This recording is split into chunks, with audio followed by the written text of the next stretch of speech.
So, first of all, we got into the most important topic of all these episodes, which is the Al Jazeera. Al Jazeera, Tal Azran's specialization. But before we start, for all you Frozen fans who are stressed for exams, just take all the stress and let it go.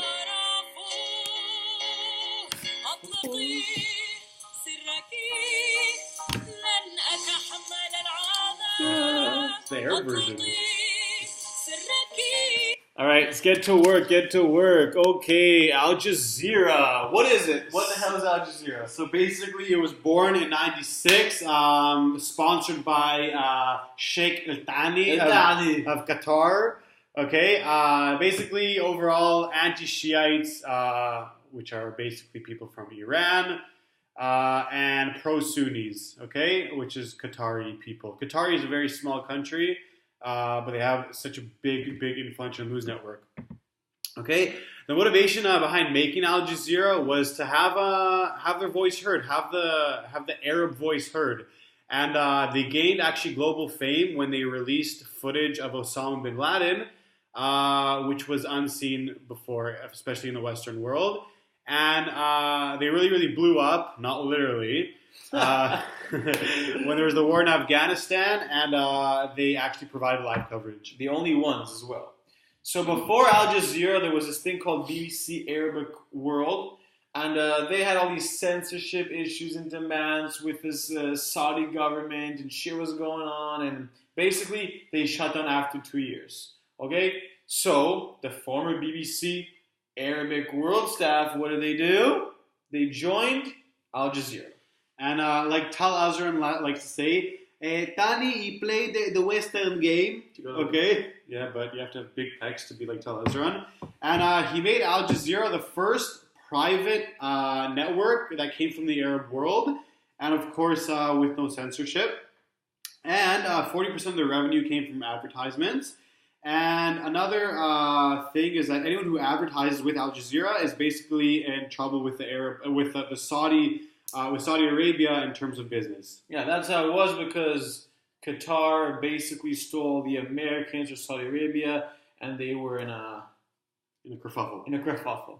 Okay, so their goal was to move from a BBC model to a CNN model. What does that mean? Globalization model. Exactly. Okay, bringing everyone together.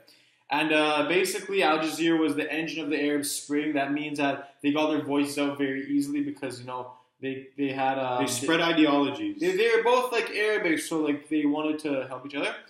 And, of course, Arab people love Al Jazeera because of the whole Arabic, and they can identify with it. Now, they decided to expand and do Al Jazeera in English, which is actually very effective. They have the headquarters in many main capital cities like London, Kuala Lumpur, and New York. Doha as well. Yeah. And basically, like Tal Azran kind of said, like a metaphor, like a finger in every pie, okay? 24/7 news channel. People were always getting news consumption from Al Jazeera from all around the world. Now, why are they so strong? Me? Yeah. Go to the gym. They're strong because people don't associate Al Jazeera with Qatar. Even though they're behind it, when you think of Al Jazeera before this class, if you're not Richard, you probably didn't think of Al Jazeera as something to do with Qatar and basically of the large Arab population. Okay? They appeal to a very large Arab population. Yeah. So there's the Marty McGuinness example. Basically, she worked for BBC. She was very anti-Al Jazeera. You could see how one-sided she was.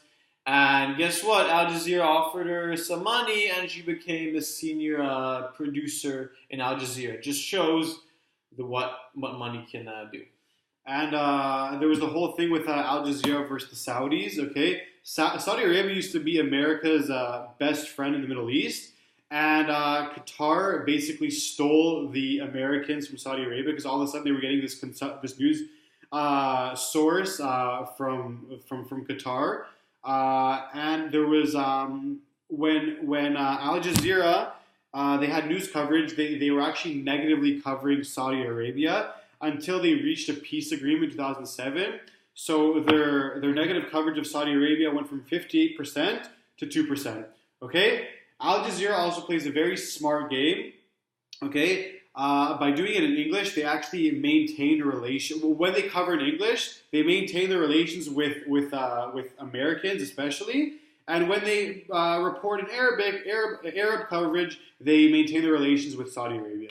Exactly. So like they sometimes report things in Arabic, and they place more emphasis on that than they do in America because Americans would get offense to it.